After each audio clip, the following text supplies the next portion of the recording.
안녕하세요. 저는 개인적으로 이제 여러 가지 자료를 종합해 본 결과 코로나 바이러스는 만들어진 것이고 이번 그 미국 대선을 겨냥해서 지금 작동을 하고 있다라고 생각하는 사람입니다. 근데 여러분도 잘 아시겠지만 미국이란 나라는 자본력이 이 축을 이뤄서 정치를 좌우하고 있어요. 그런데 이 로스차일드 죄송합니다. 이거 로스차일드 맞네요. 로스차일드가와 연결된 그 이코노미스트에서 뭐라 그러냐면요. 그 트럼프가 노인층의 그 지지층을 많이 잃고 있다. 왜냐하면 이 노인들이 지금 코로나 바이러스가 이렇게 미국의 전역을 흔들고 있기 때문에 굉장히 두려워하고 있다는 거예요.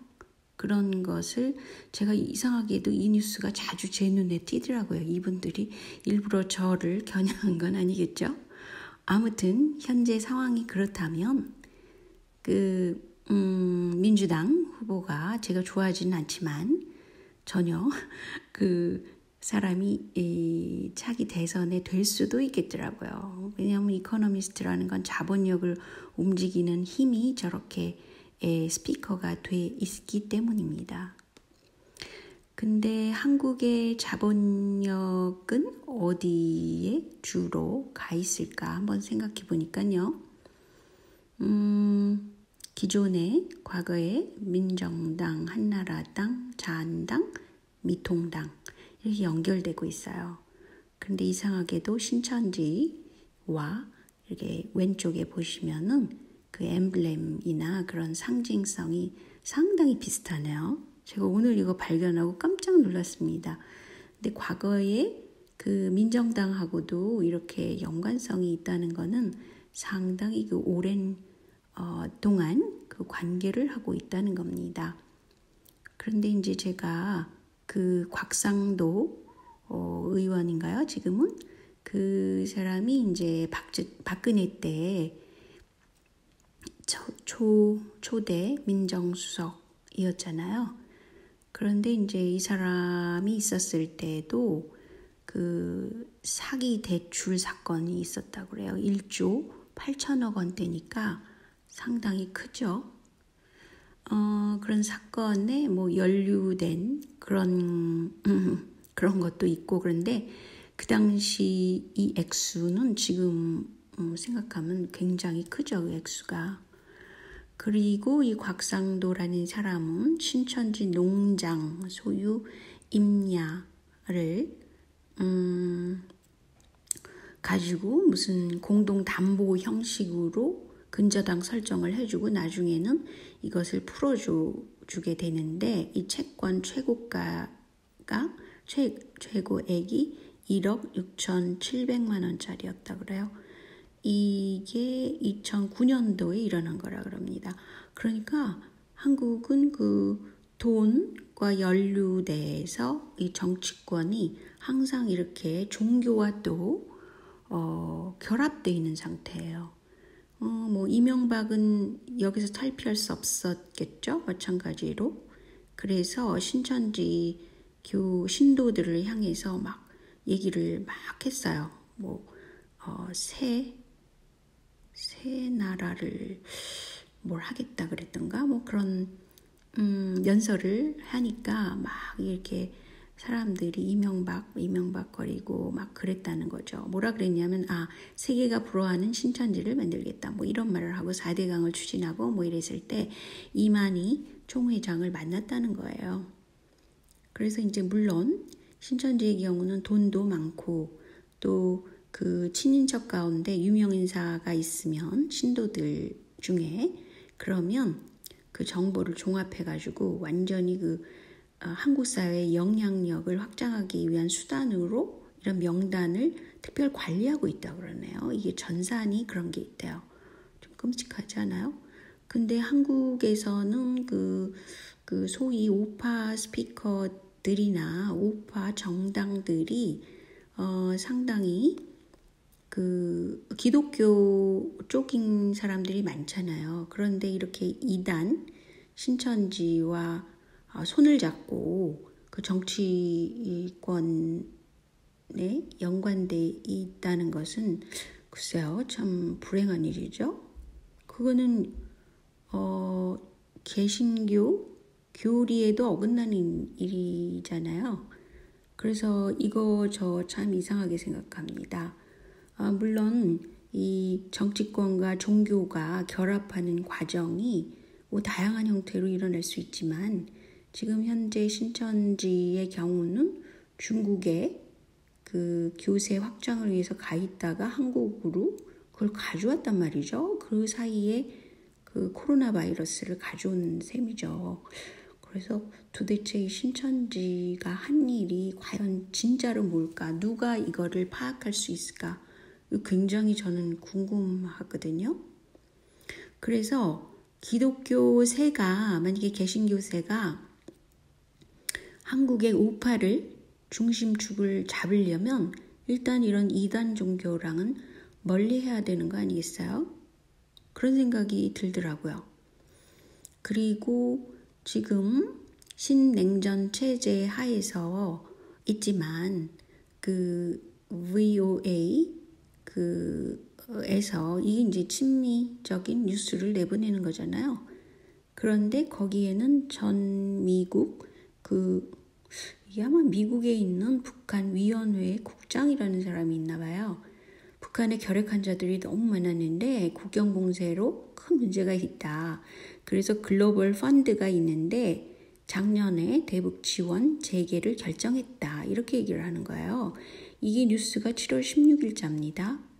그렇다면 미국도 이렇게 나서서 펀드를 가지고 하는데 한국 사람들이 북한을 돕는 거는 기독교 정신에도 부합되는 거죠. 그렇지 않겠어요? 그리고 이거는 인권적인 문제이기도 합니다. 이거는 정치세를 떠나서 북한에 있는 결핵 환자들을 치료할 수 있는 그런 거를 해주는 게 좋죠. 어떻게 미국 사람들에 의해서 이것을 진행시킵니까? 물론 뭐 이분들이 좋은 일을 하는 건데 그러면 뭐 한국에서도 정치권 가리지 말고 이런 운동에 나서야 된다고 생각합니다. 뭐 북한은 뭐 적이다라는 개념을 가진다는 건 상당히 불행한 일이라고 저는 생각해요. 그렇다고 뭐 북한을 그냥 이웃인데 우리가 앞으로 남북 문제를 해결할 이웃이다. 이 정도로만 생각했으면 좋겠습니다. 그리고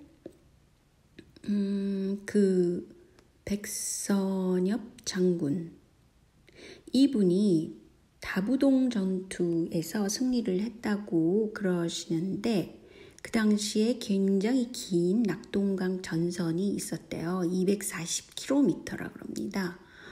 그런데 워커 장군이라는 분이 지휘를 했다고 그래요. 한국군 5개 사단과 미군 3개 사단 이렇게 막 굉장히 큰 겁니다. 그런데 다부동 지구는 그 중에 하나라는 거죠. 약간의 부분이라는 거죠. 그리고 안강기계 전투도 있고 포항 전투도 있고 그렇게 아주 심각하게 더 위험한 전투적인 의미가 있는 곳이 있다고 합니다. 그래서 이 기회에 이런 것도 알아둬야 될 필요가 있죠. 그리고 그 사람이 그 전쟁이 나면 진짜 생각하면 끔찍하죠. 이 뭐 B-29 폭격기가 융단 폭격을 퍼붓다 그러는데 낙동강에서 저는 이런 뉴스를 지금 알아서 지금 조금 마음에 와닿아서 지금 전해드리는 거예요. 그리고 이 백선엽 장군은 박정희 대통령이 잘 그 케어를 해줘서 비호를 해줘서 사학 재단을 갖고 있었다고 그래요. 동생하고 같이 선인 학원을 인천에서 갖고 있었다고 그래요.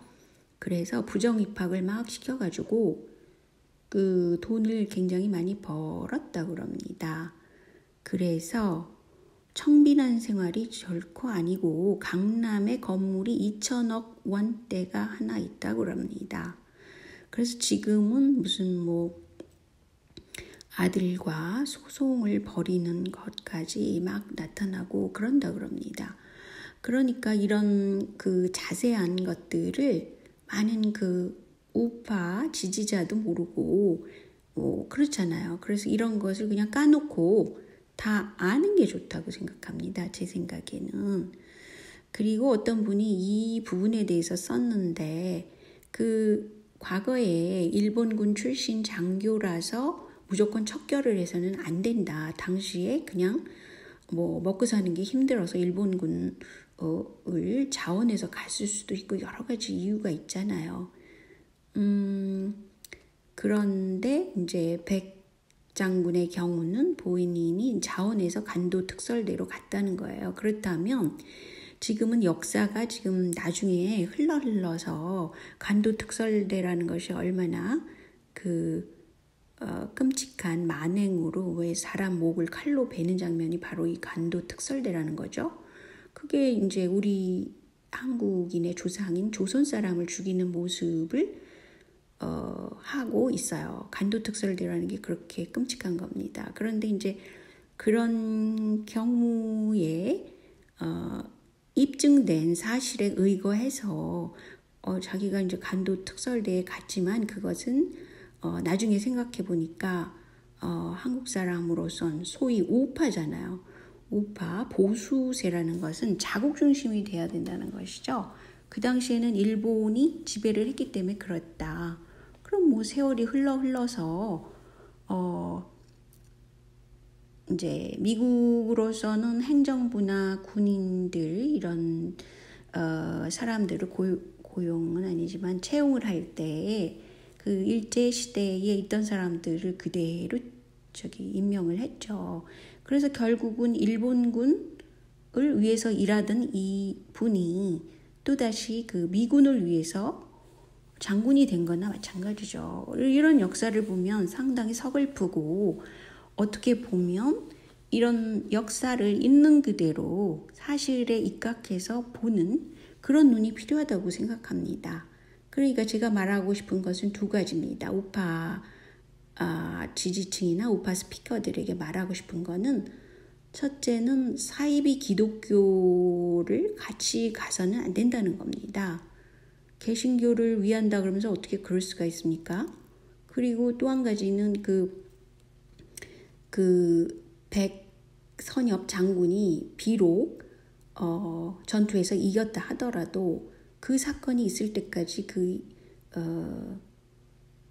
이뤄놓은 그러니까는 일제 시대에 어땠다든지 뭐 이런 거 그런 것들을 좀 더 자세하게 나열하면 그렇게 그 영웅이라고 칭호할 수는 없다고 생각하네요. 그냥 뭐 기회주의자 또는 기회를 잘 타서 돈도 많이 벌었으니까 그런 강남에 5천억 원대의 그 빌딩을 가질 수 있는 거 아니겠어요? 2천억 원대랍니다. 어쨌든 전 어마무시한 그런 액수의 건물을 갖고 있었다는 거예요. 그리고 또 희한한 것은 이 돈하는 그 초선 의원들을 보니까요. 170억, 168억. 저는 뭐 부동산 톱3 이래가지고 나온 거 보면은요. 진짜 이거는 부끄러운 줄 아셔야 돼요. 뭐 돈을 뿌려가지고 선거를 했다. 그럴 수 있죠. 그렇지만 이런 사람을 정당에서 밀어줘서는 안 되는 거죠. 그리고 한국은 지금 빈부차가 심하게 되는데 초선 의원들이 부동산 톱3. 저 이거 보고 진짜 깜짝 놀랐습니다. 그러니까 뭐 3선, 4선 의원도 부동산이 많고 초선 의원도 많고 특히 이 미통당, 통합당의 경우는 특히 그러더라고요. 이게 돈하는 정당이 아니겠습니까? 이러면서 어떻게 한국의 문제를 해결할 수 있겠어요? 이런 사람들이 다 정치세에 있으니까. 그래서 이 현실에 좀 맞게 한국의 문제를 경제적으로 해결할 것을 얘기를 해야지. 그렇게 뭐 우리 정당은 뒤에 정경련이 있어. 뭐 이런 식으로 해서 가서는 안 되죠.